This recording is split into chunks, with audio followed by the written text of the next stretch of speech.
Olá, pessoal. Hoje a ideia é que a gente tenha mais um encontro da nossa disciplina de terapêutica psicofarmacológica e hoje o assunto que nós vamos tratar é depressão e os antidepressivos. Deixa eu compartilhar a tela aqui com vocês. Perfeito. Então, vamos começar a conversar sobre os transtornos depressivos. Então, a ideia é que a gente fale um pouco desse capítulo do DSM, que se chama Transtornos Depressivos, falar um pouquinho do diagnóstico, da epidemiologia, neurobiologia e tratamento. Então, a gente sempre lembrando, né, que nós utilizamos para fazer os diagnósticos dos transtornos mentais, a gente utiliza esses manuais, né, especialmente o DSM-5, que é o Manual Estatístico e Diagnóstico dos Transtornos Mentais, que é editado pela Associação Norte-Americana, né, de Psiquiatria, e que então tem um capítulo dedicado aos transtornos depressivos. Neste capítulo estão categorizados alguns transtornos que agora eu vou passando e vou tentar explicar para vocês.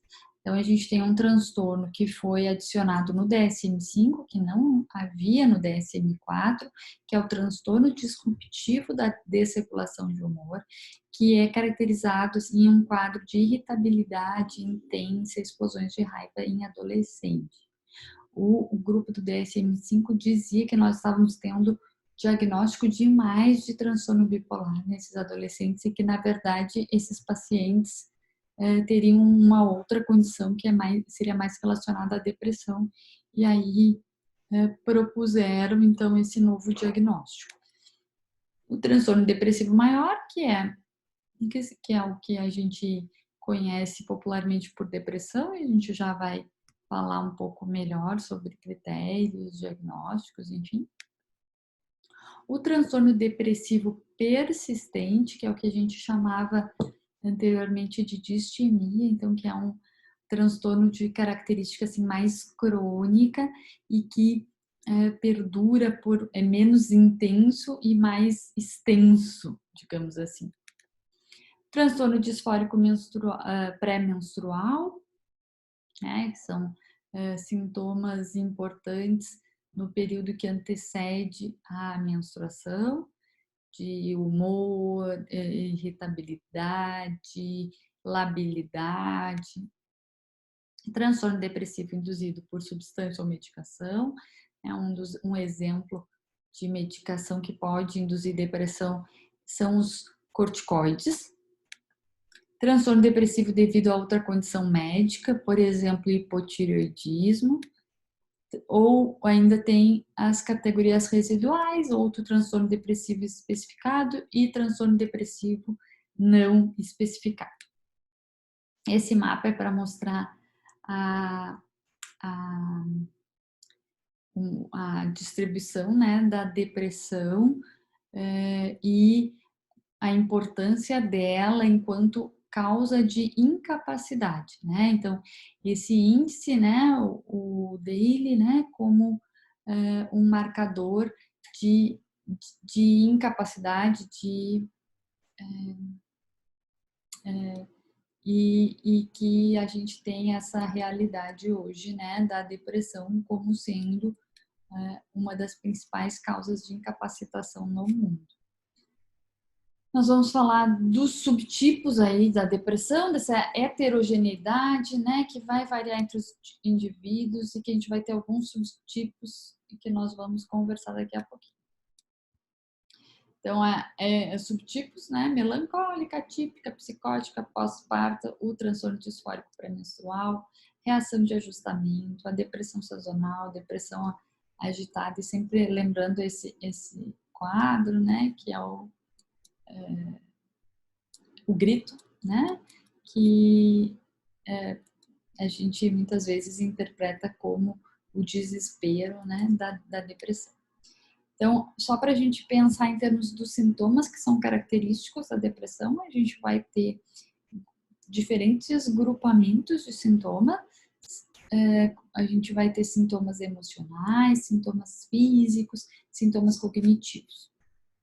Os sintomas emocionais são os sintomas que nós estamos mais habituados a pesquisar e a identificar, né? Então, são tristeza, falta de prazer, falta de interesse, ansiedade, angústia, irritabilidade, culpa, desesperança, indiferença emocional. Tudo isso pode estar presente na depressão e tende a ser o grupamento de sintomas mais bem reconhecido, mais bem investigado pelos profissionais de saúde mental.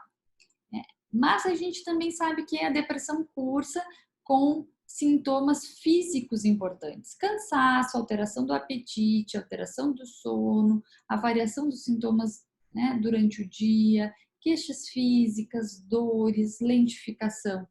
Eles também são conhecidos, né, nossos conhecidos, e a gente também questiona nossos pacientes sobre isso. Mas hoje a gente tem falado muito sobre os sintomas cognitivos da depressão, que a gente investiga menos, né? Apesar de ser extremamente prevalente, apesar de estar fortemente associado com incapacidade e prejuízo. Lembrando, quem já teve aula comigo sabe que eu sempre falo, né? Para que a gente faça um diagnóstico de transtorno mental, aqueles sintomas, eles precisam obrigatoriamente nos trazer sofrimento ou prejuízo clinicamente significativos, né? Todos os transtornos vocês vão ver esse critério diagnóstico junto. Isso é fundamental. Isso aqui essa slide é para mostrar o impacto da depressão em scores de qualidade de vida. Então, quando a gente avalia através de escalas a questão da qualidade de vida, por exemplo, a gente tem uma escala bastante conhecida, que é uma escala da Organização Mundial da Saúde, que a gente chama de RUCOL. E essa RUCOL, ela divide esse conceito de qualidade de vida em diferentes domínios. Domínio físico, domínio psicológico, das relações sociais, ambiental, enfim. E aí, depois, esses domínios são somados e dão um score global. Então, o que a gente vê é que os pacientes com depressão, eles têm scores de qualidade de vida menores que pacientes em hemodiálise crônica. Esse aqui é um outro trabalho mostrando aí a comparação de depressão e artrite reumatoide e câncer, né? Então a gente tem que entender isso, assim, por que é tão importante falar de depressão?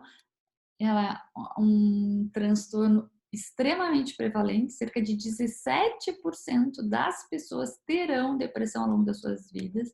A prevalência de distimia, que é aquela a depressão que a gente chamava antigamente de distimia, hoje a gente chama de transtorno depressivo persistente, então também com uma prevalência de 6%.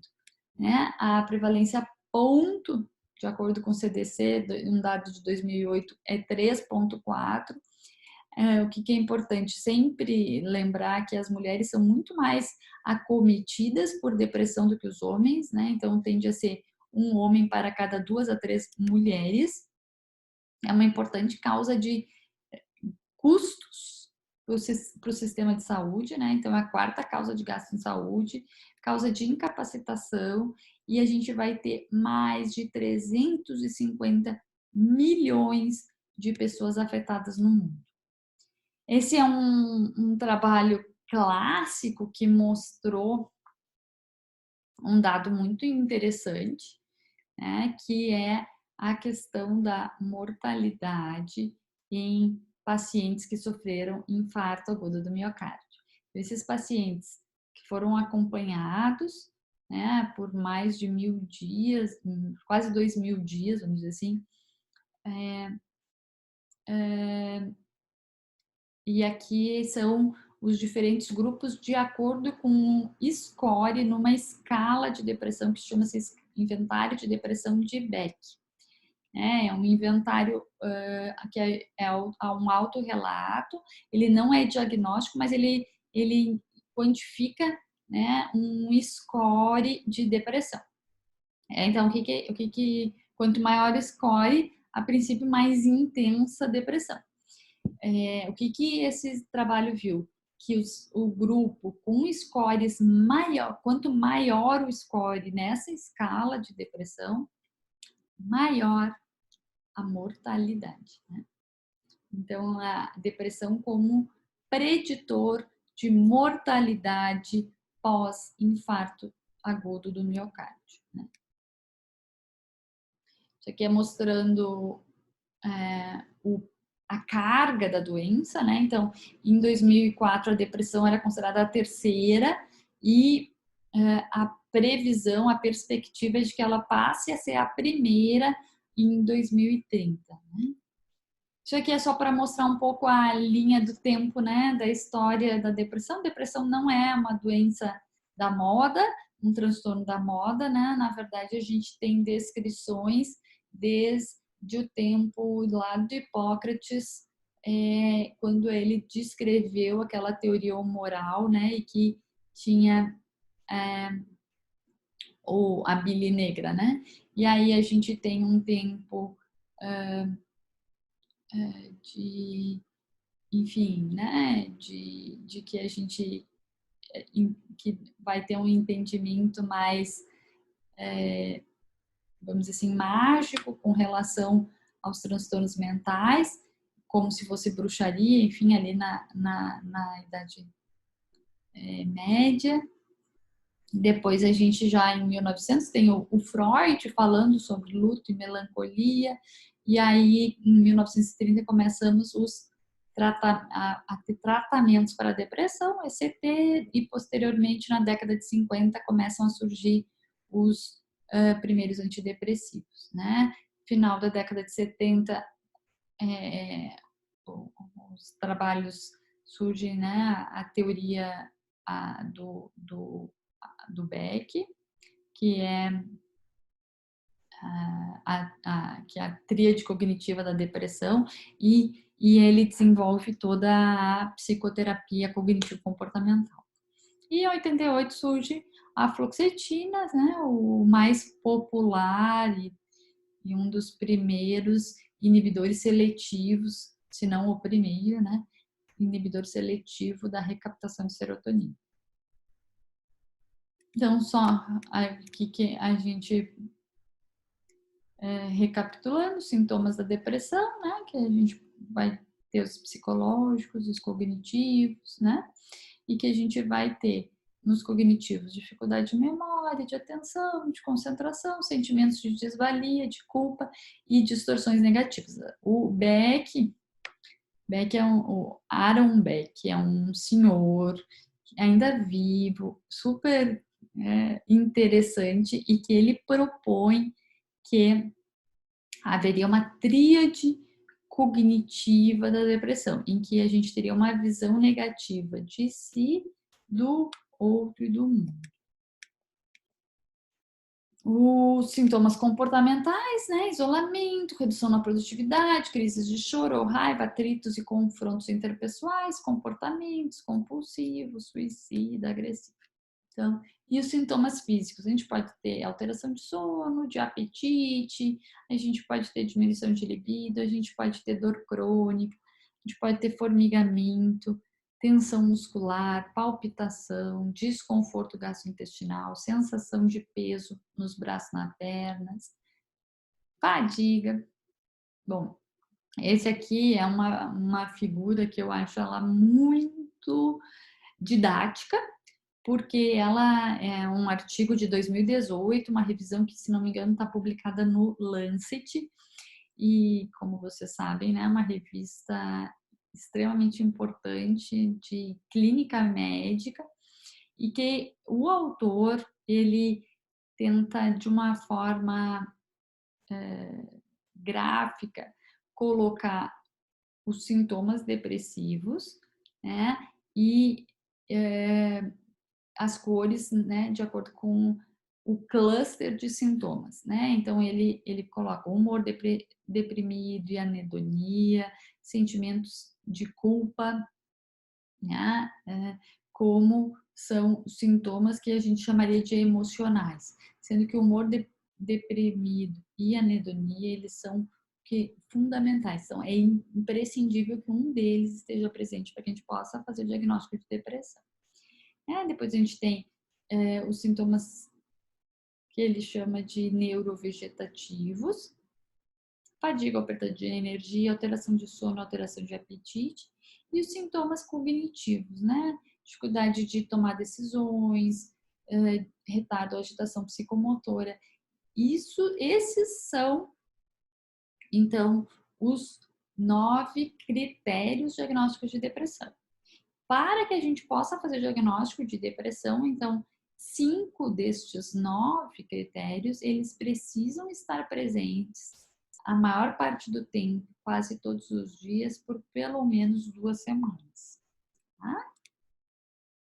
Então, a gente pode ter episódios únicos de depressão, a gente pode ter episódios recorrentes, a gente pode ter, então, o transtorno depressivo persistente, que era antigamente conhecido como distimia. Aqui os critérios diagnósticos que eu mostrei naquela figura anterior. Né? Então, que são os critérios do DSM-5. Quando a gente fala no recorrente, esse humor deprimido ele tem que estar presente por pelo menos 2 anos. Se for crianças, pode ser irritabilidade, aí o tempo é menor e vai ter que ter também os outros sintomas, né, de alteração de apetite, sono, fadiga, autoestima baixa, dificuldade de concentração, sentimentos de desesperança. Nesse período de 2 anos, a pessoa não pode ter ficado bem por um período superior a 2 meses. E aí a gente vai tendo, de acordo com o DSM-5, esses vários especificadores, né? Melancólica, típica, psicótica, catatônica, sazonal. Então, essa figura, que é daquele mesmo artigo que eu mostrei, a figura anterior,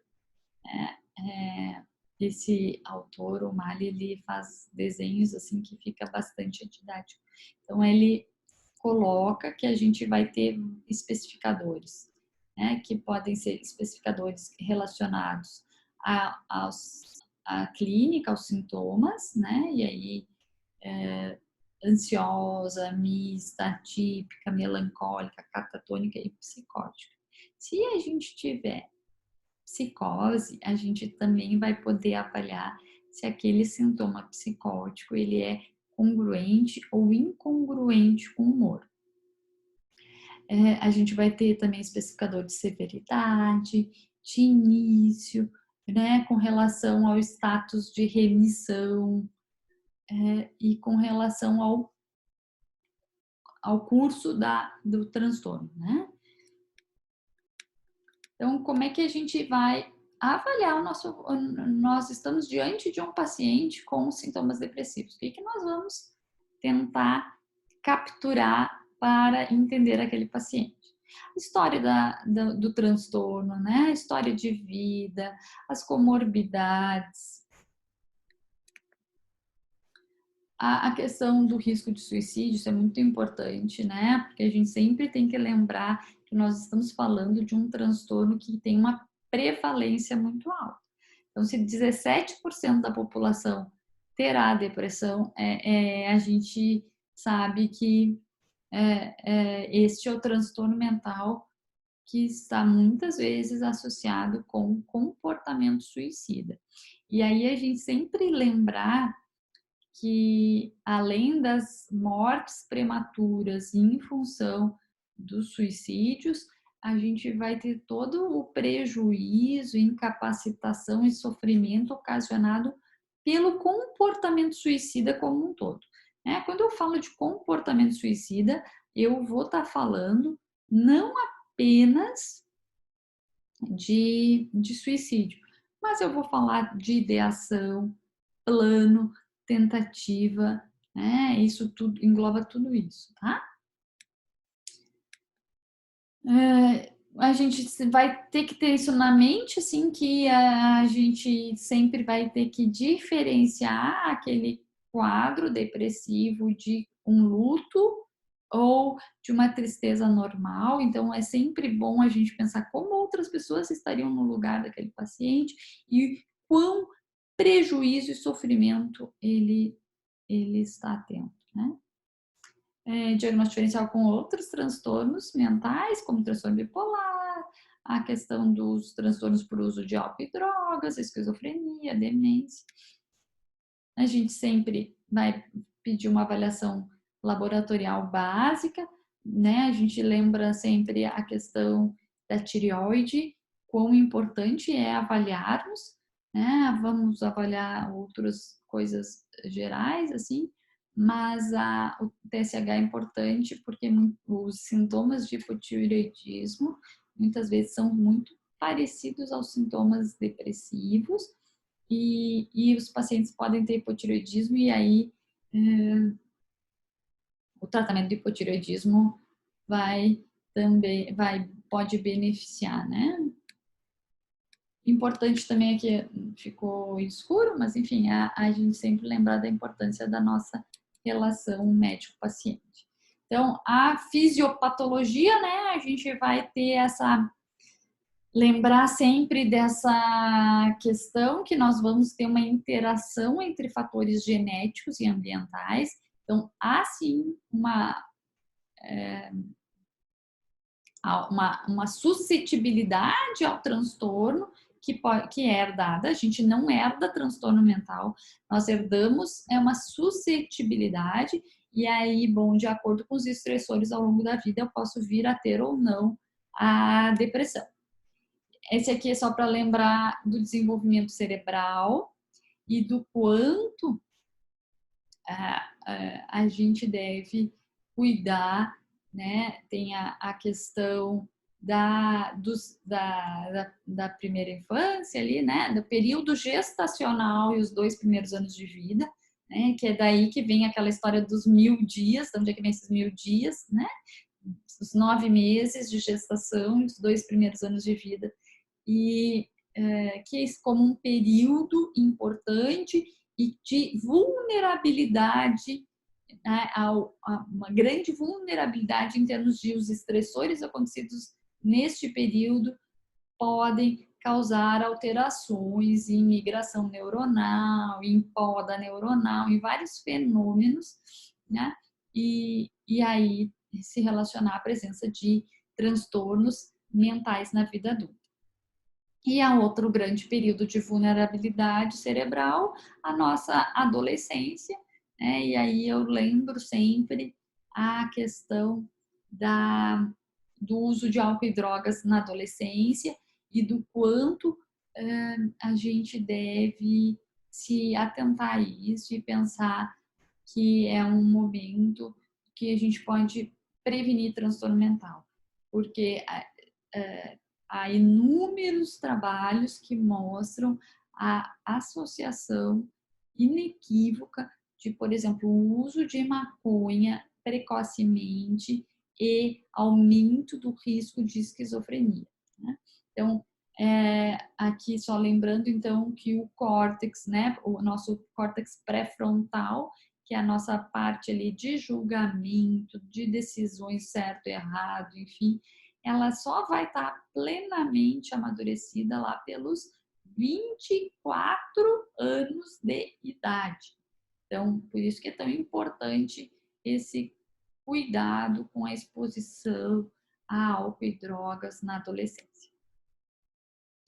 Então, isso tudo, acho que é o que eu estava falando, assim, a questão do estresse, né, e da questão do álcool e drogas, e a questão desses traumas precoces, né, essas experiências adversas precoces que incluem maus tratos, né, e quem já teve aula comigo sabe, né, o quanto eu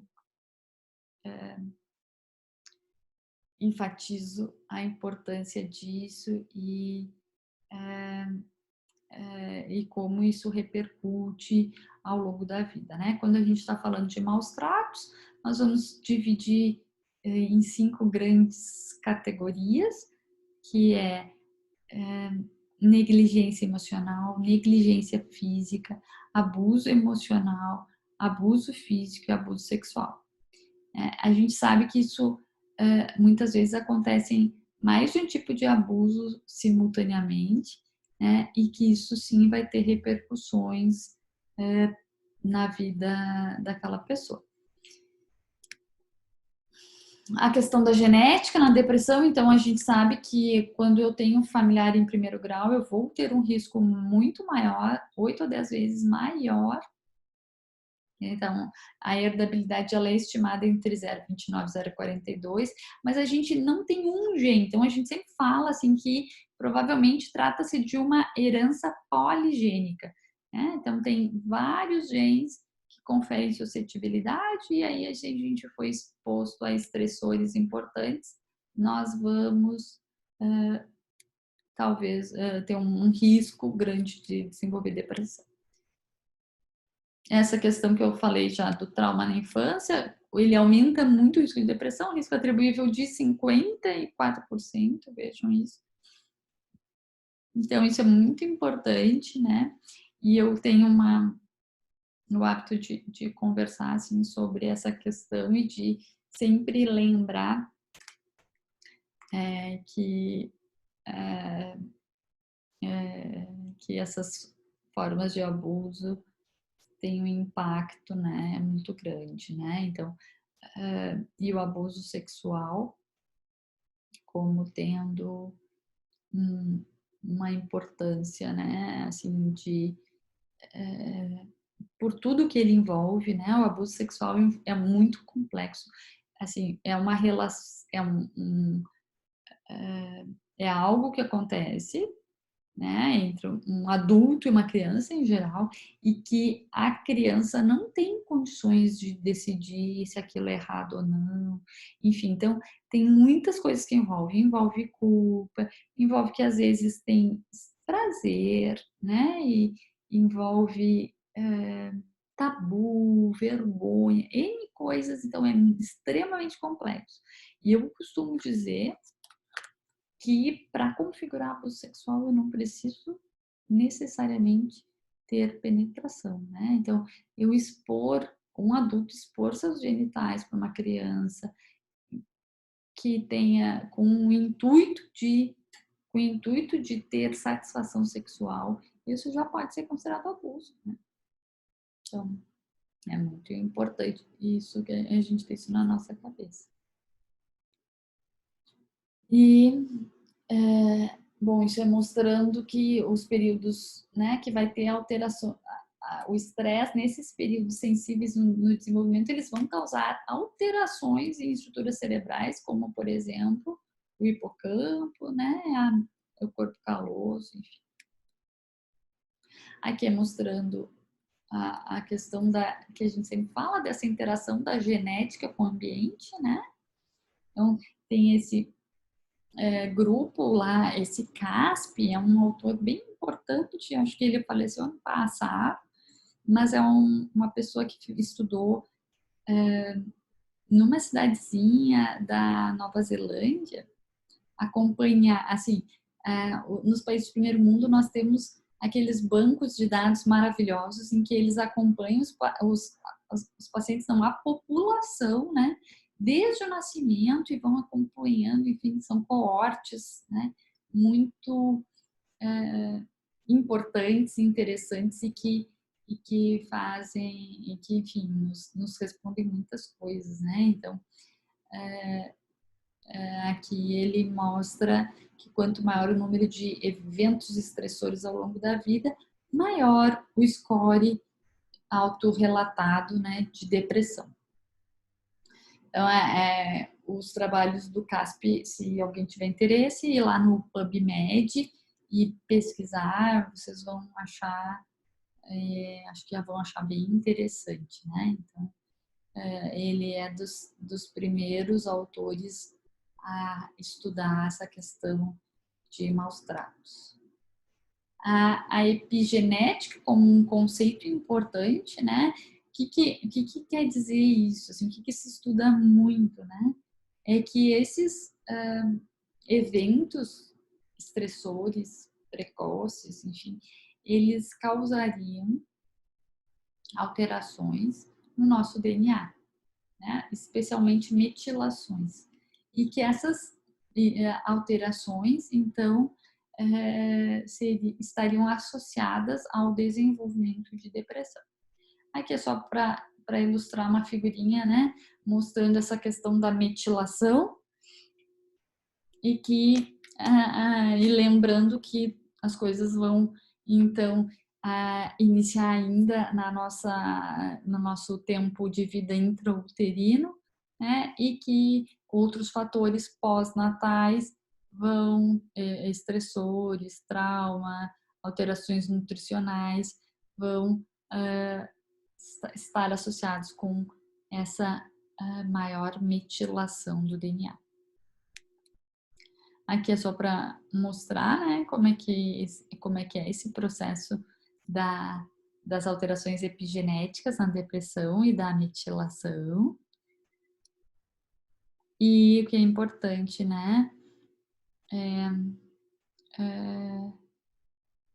os antidepressivos podem modular essas alterações epigenéticas, né?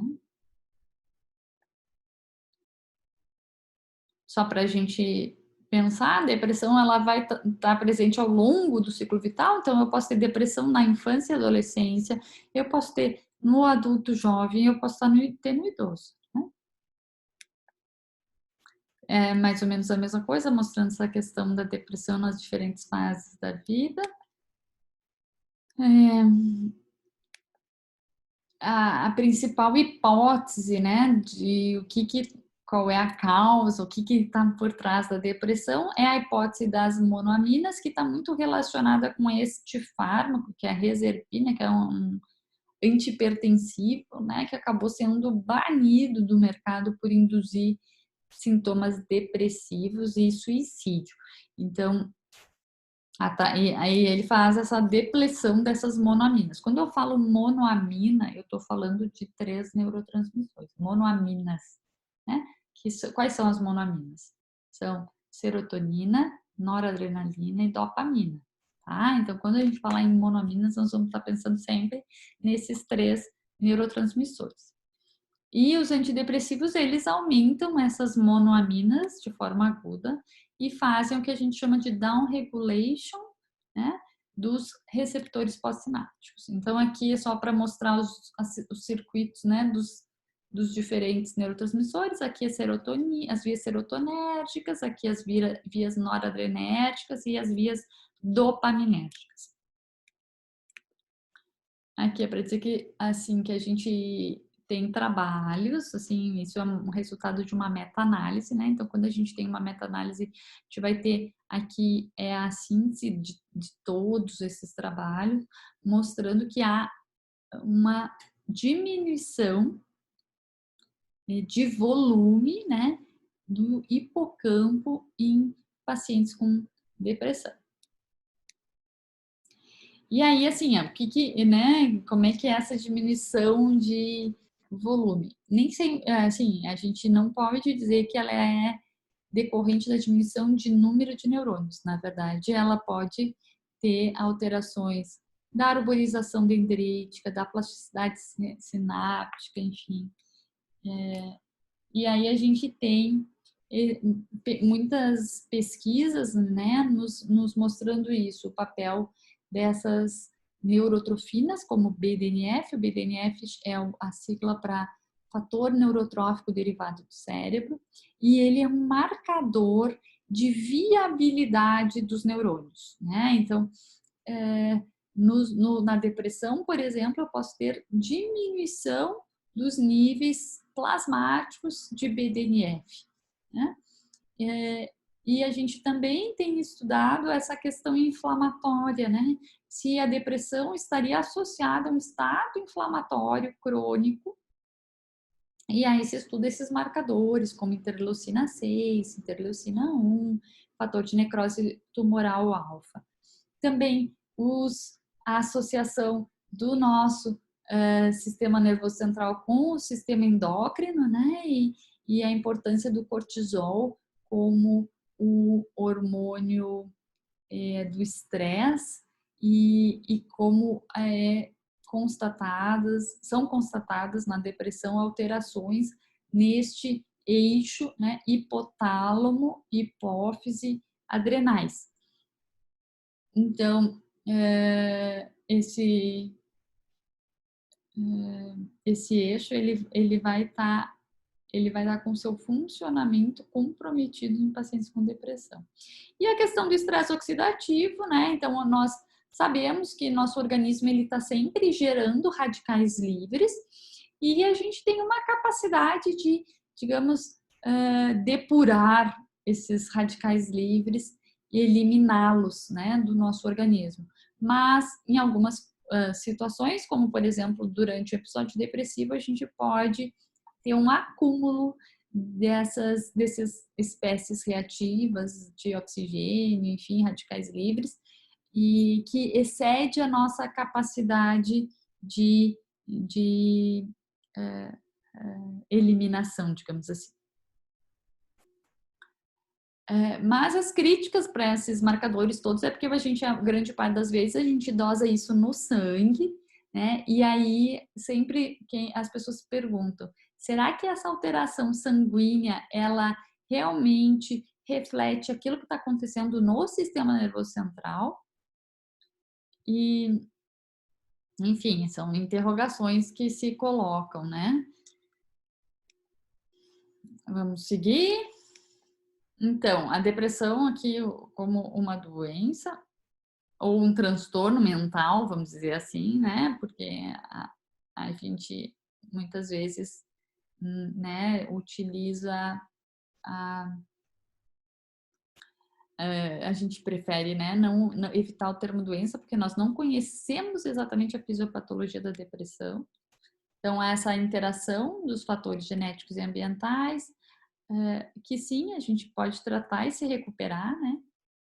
Mas tem um risco de recorrência. Então, a gente agora vai falar, né, daqui a pouquinho dos tratamentos que são efetivos e envolve normalmente a gente associa intervenções farmacológicas e intervenções psicoterápicas. Mas a gente sabe que, em função de ser uma condição tão prevalente, a gente precisa, todos nós médicos, estarmos aptos a reconhecer e tratar, né?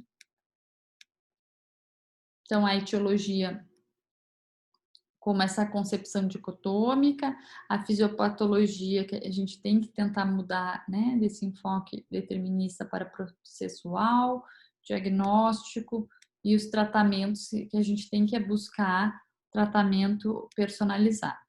Né? Aí um pouquinho de psicose, porque, enfim, para falar daqui a pouquinho de depressão psicótica, né? Então, psicose a gente tem que entender como um termo que não é sinônimo de esquizofrenia. Então, a gente pode ter psicose na depressão, a gente pode ter psicose no transtorno bipolar, a gente pode ter psicose em quadros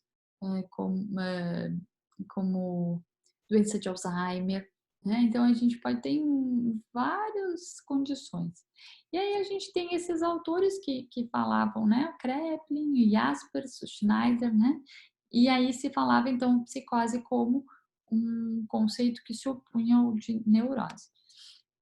Mas a psicose, ela é, na verdade, uma síndrome clínica em que o paciente vai ter vivências de alinhamento e distorção da realidade, que ele pode ter alterações das crenças e julgamentos, que são os delírios, alterações na sensopercepção e desorganização do pensamento, tá?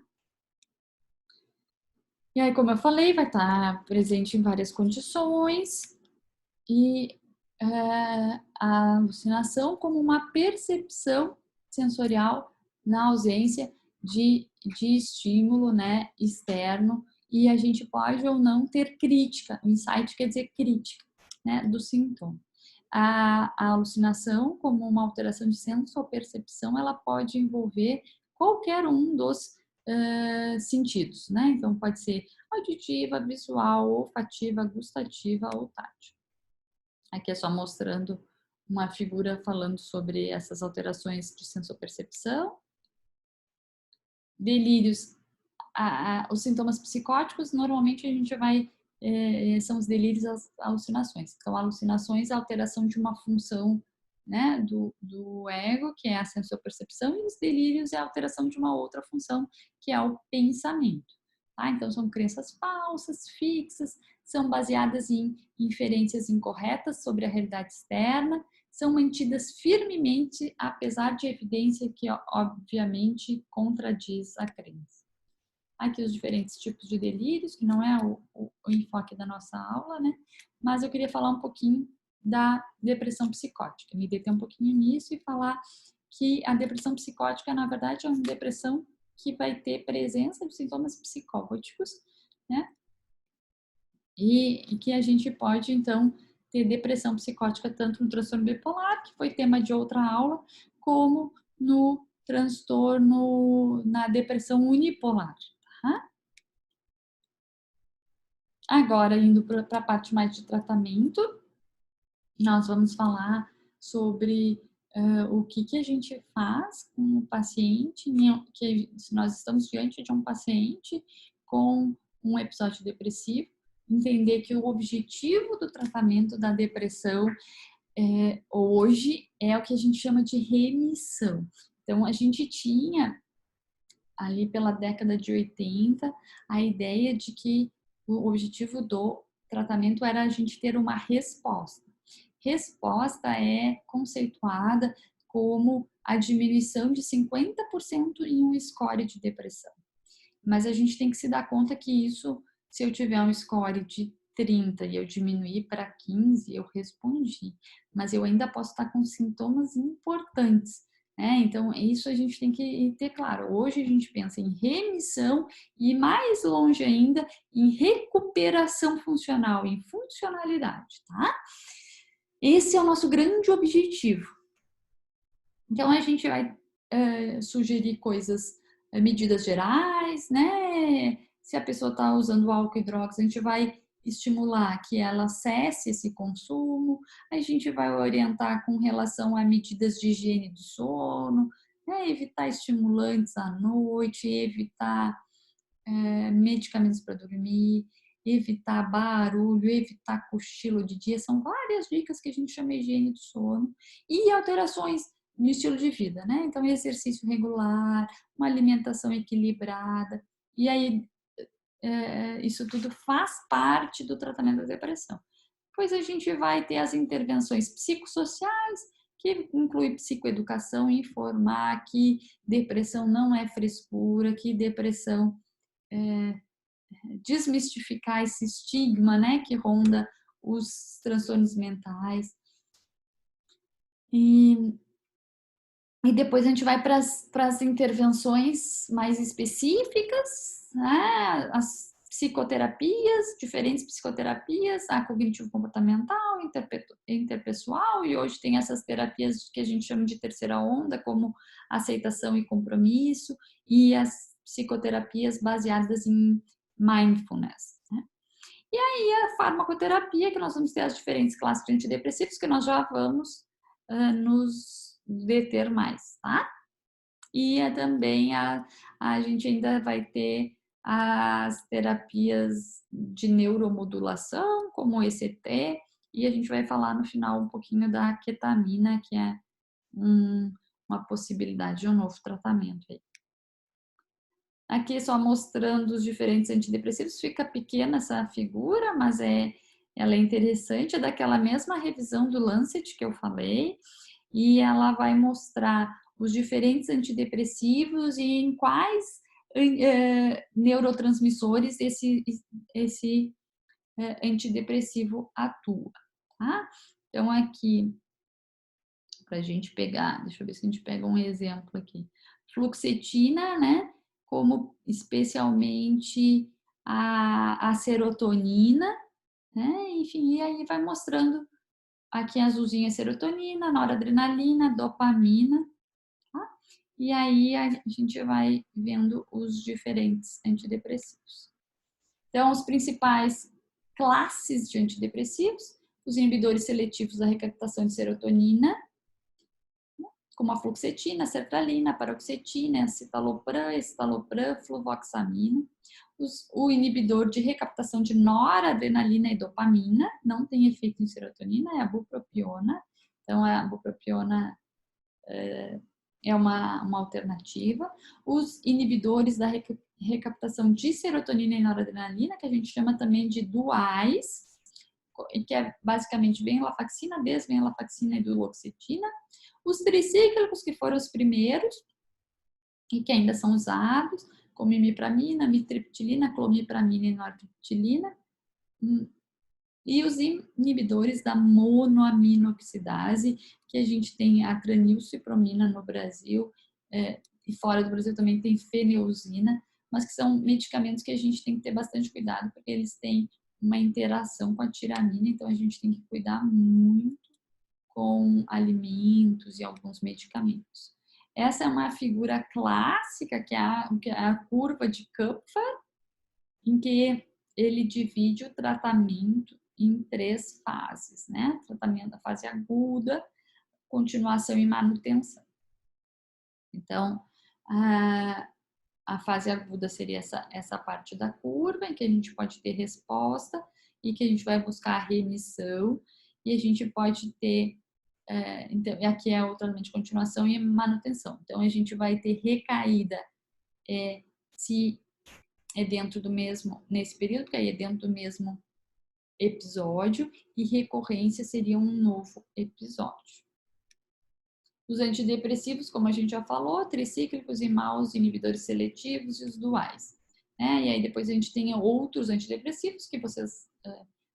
inibidores da recaptação e antagonistas de serotonina, como a trazodona, antagonista de norepinefrina, noradrenalina, norepinefrina, a mesma coisa, e serotonina, que é a mirtazapina, melatonérgico, a glomelatina, e o que a gente hoje chama de multimodal, que é vortixetina. Aqui é só mostrando onde que os antidepressivos agem, os imaus, eles agem inibindo, então, essa enzima, que é a monoaminoxidase. Então, os imaus, eles, na verdade, aumentam as três, né? Eles atuam nos 3 sistemas associados à depressão, a noradrenalina, a serotonina e a dopamina. Aqui é a atuação dos inibidores seletivos da recaptação de serotonina, né, nos neurônios serotonérgicos. Aqui seriam os tricíclicos no neurônio noradrenérgico. Então, os antidepressivos, os mais antigos, são os tricíclicos e os imaus. Aí, os imaus é essa questão da tiramina, que é muito importante, né? Então, a gente vai ter cuidado. Tem esse amoclobimida, que é um imal reversível, mas que a gente, assim, usa muito pouco, porque ele parece não ser tão eficaz. Mas essa é a reação do queijo, é uma coisa que preocupa, então tem que ter muitas restrições alimentares, com feijões, vinho tinto, determinados tipos de queijo, enfim. E eles também têm o risco de induzir o que a gente chama de síndrome serotoninérgica. Então, a gente evita associar mal com outros antidepressivos. Jamais com inibidor seletivo da recaptação de serotonina, tá? Porque pode dar síndrome serotoninérgica e isso é uma síndrome que dá febre, alterações autonômicas e que pode ser muito grave. Os tricíclicos, então, são os primeiros antidepressivos. A imipramina foi o primeiro, lá na década de 50. Essa é uma figurinha do Stahl, que é um livro, texto de psicofarmacologia, que a gente estuda muito, né? Mostrando como é que seria os receptores, né? Onde haveria efeito dos antidepressivos tricíclicos. Então, a ação terapêutica do antidepressivo, né? Aumentando a disponibilidade do neurotransmissor na fenda sináptica. Aqui é os efeitos colaterais desses tricíclicos, né? Que eles têm um efeito antihistamínico, então eles vão dar tontura e ganho de peso, pode dar também constipação, visão turva, boca seca, tonturas, né? Os tricíclicos, eles fazem efeito, então eles têm um efeito noradrenérgico, especialmente o início do efeito do antidepressivo. Qualquer antidepressivo, ele tende a demorar pelo menos 2 semanas, 2 a 4 semanas. Os efeitos colaterais, os tricíclicos, eles têm essa questão cardíaca, então a gente sempre pede um eletrocardiograma, quando possível, né? Eles... Então, a gente tem mais cuidado. E, assim, essa é uma questão importante, né? Assim, o tricíclico, a gente tem mais cuidado, inclusive, com quantidades, porque ele pode, sim, ser letal em overdose. Então, quando é que a gente não pode usar tricíclico? Se a gente tem alguém com hipertensão, a gente vai ter mais cuidado. Alguém que já tem anormalidades na condução cardíaca. Pacientes com glaucoma, né? Hipertensão lá dentro do olho. Alterações da motilidade gastrointestinal e pessoas com hiperplasia prostática benigna, porque a gente sabe que os tricíclicos podem causar retenção urinária. Então, as pessoas que têm hiperplasia prostática, elas já têm retenção urinária.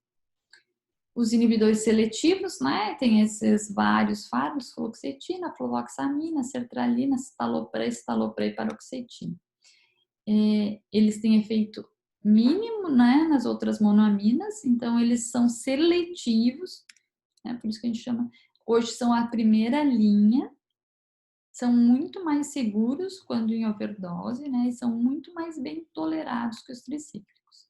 Então aqui é a sinapse serotonérgica, né, aqui mostrando então como que é a liberação de serotonina e depois a recaptação. E aqui mostrando a disponibilidade, então, da serotonina na fenda sináptica. A gente tem vários diferentes receptores serotonérgicos, 5-HT1A, que é muito associado com o transtorno obsessivo-compulsivo, o pânico, fobia social, bulimia nervosa, 5-HT1D, que é as questões dos efeitos anti-enxaqueca dos antidepressivos, 5-HT2, que vai nos ajudar a compreender por que eles podem causar agitação, acatesia, ansiedade, ataque de pânico, insônia e disfunção sexual, 5-HT3, né, como associado aos paraefeitos gastrointestinais. Aqui mostrando todas as vias serotonérgicas, né, no nosso sistema nervoso central.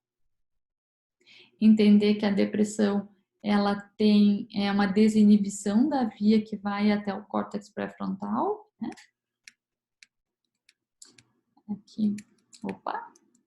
Aqui mostrando então as vias serotonérgicas, né? Que a gente vai ter vias que vão para o córtex, vias que vão para os gânglios da base, e aí vão explicando os diferentes sintomas, né? Também vias que vão para o sistema límbico, para o hipotálamo, para os centros do sono, de regulação do sono, para a nossa medula, né, que aí está associado à disfunção sexual, que os antidepressivos podem aos centros do tronco cerebral, né, que regula essas questões do vômito. No intestino, a gente sabe que a gente tem muita serotonina disponível no intestino, né? E que então aí seria a associação com diarreia e cólicas. Os antidepressivos, eles não são idênticos, eles diferem entre si e mesmo dentro de uma classe eles diferem estruturalmente, em termos de farmacodinâmica, em termos de farmacocinética, a questão das interações medicamentosas, muito em função da inibição das enzimas desse citocromo P450, que é o sistema enzimático do nosso fígado, né? Bom, e aí, se eu tenho um paciente que tem disfunção sexual induzida pelo antidepressivo ou outras coisas. O que eu posso oferecer de alternativa? A bupropiona, né, um antidepressivo que não tem efeito serotonético. Ela não tem nenhum efeito colateral de ordem sexual. Isso é importante, né? A gente sempre deve perguntar sobre essas questões envolvendo a vida sexual antes de iniciar antidepressivo. Porque senão a gente não vai ter o parâmetro se aquela, por exemplo, diminuição de desejo é decorrente da depressão ou do tratamento da depressão. Então, é sempre importante avaliar a esfera da sexualidade antes de eu administrar um antidepressivo, né? Porque a própria depressão, ela diminui a libido, ela diminui o desejo, né?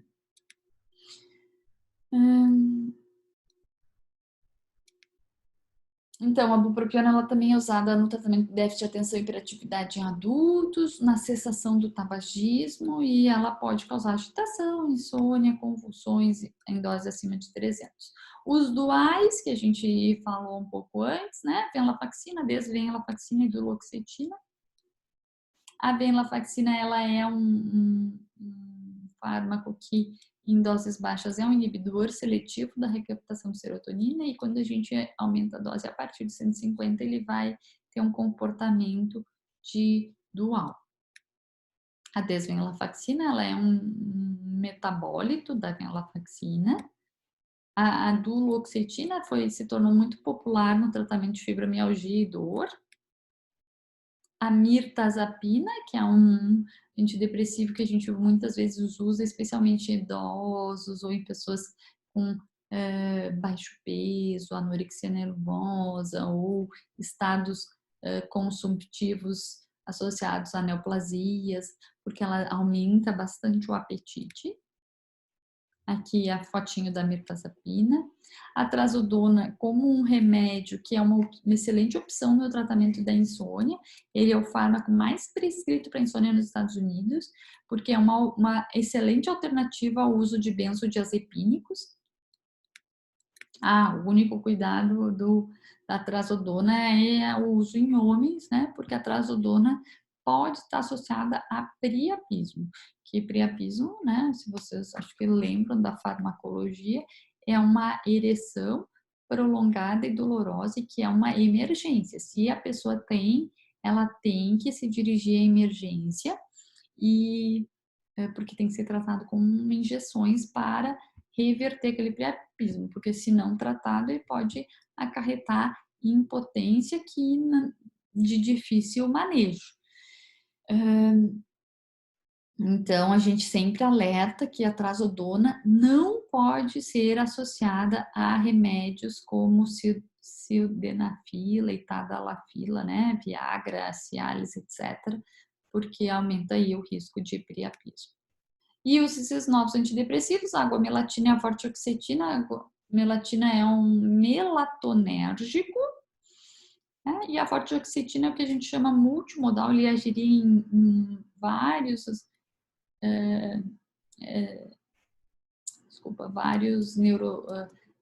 diferentes receptores, né? Então, entendendo a depressão como o importante e ainda subdiagnosticada e subtratada, né? Como é que eu vou escolher o remédio? Sempre baseado na nossa experiência, no que a gente tem disponível, às vezes é o que a gente tem disponível gratuitamente para o nosso paciente, no perfil de efeitos adversos, tolerabilidade, segurança e conveniência. Né? A gente vai pensar o que essa pessoa já usou, o que funcionou, o que não funcionou, quão severa é o risco de suicídio, a questão das comorbidades, do uso de medicações ou de outras substâncias, estressores, história familiar. Considerar os sintomas daquela pessoa, os efeitos adversos, as interações medicamentosas, questões envolvendo o ciclo reprodutivo das mulheres, comorbidades, preço. Então, a gente às vezes vai estar sugerindo de acordo com o que a gente quer ou não quer. Vou dizer assim, uma pessoa com insônia, eu talvez queira um antidepressivo sedativo, né? A mirtazapina ou a trazodona, né? A questão das interações, né? Os inibidores seletivos, eles reduzem a agregação plaquetária, então tem alguns trabalhos que dizem que eles aumentam o risco de sangramento digestivo.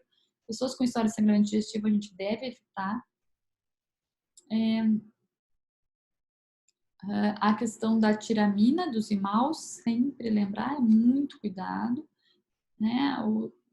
Outras comorbidades, como o Parkinson, a gente deve evitar os imaus, e pacientes com hipertensão, a gente deve evitar a venlafaxina, pacientes com glaucoma, evitar tricíclicos e paroxetina, e pensar sempre que, por exemplo, citalopram e citalopram tem menos interações e pode ser uma boa escolha em pacientes polimedicados.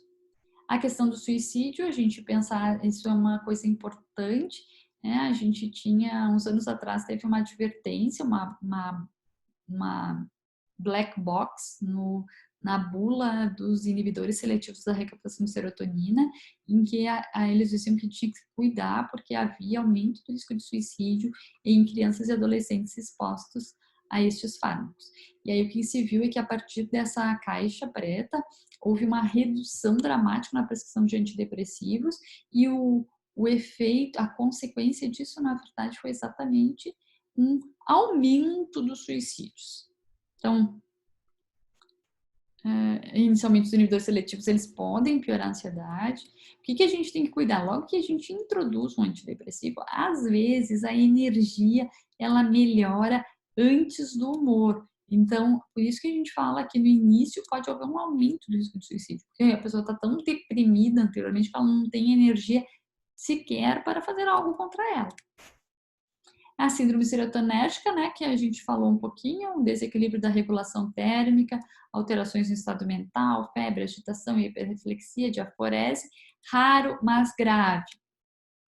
Então, cuidar muito na interação do imal com um inibidor seletivo e triptofano, e que o tramadol é algo importante, né, porque é um analgésico extremamente popular e prescrito, e ele pode, associado a inibidor seletivo, causar síndrome serotoninérgica. Síndrome de retirada, mais comum com os meia-vida curta, né? Então, são sintomas resfriado-like, eles se resolvem, né? Em caso de resistência, o que a gente vai pensar? Verificar dose adequada, adesão, duração do tratamento, reconsiderar diagnóstico, comorbidades, verificar os estressores, otimizar a dose, adicionar ou combinar, trocar as terapias, né? E aí chegamos no ECT, que na verdade eletroconvulsoterapia é um tratamento eficaz para depressão, mais efetivo, de efeito rápido, então ele é indicado para pacientes com risco grave de suicídio, em que a gente vai ter, o que a gente tem? A gente vai ter um eletrodo, né, aplicado na região temporal, pode ser unilateral ou bilateral, em geral bilateral é um pouco mais eficaz, e que esse estímulo ele vai causar uma convulsão, e que essa convulsão acaba gerando uma melhora na depressão. Então, a gente hoje, né, isso tinha muito estigma, mas hoje a gente faz em condições adequadas, em bloco cirúrgico, com anestesia, e aí é um procedimento bastante seguro, eficaz e que pode, sim, salvar vidas.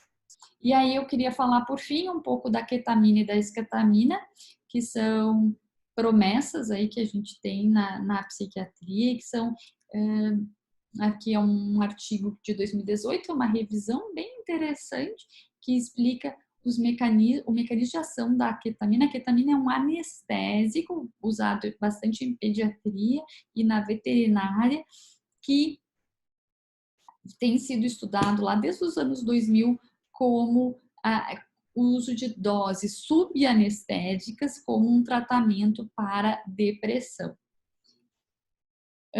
Então, a ketamina, ela tem um efeito, ela é um antagonista não competitivo de receptores NMDA de glutamato, lembrando que o glutamato é o neurotransmissor mais abundante no nosso sistema nervoso central, né? Então ela teria uma via diferente e um possível efeito antidepressivo bastante rápido, que também é muito interessante em pacientes com risco grave de suicídio.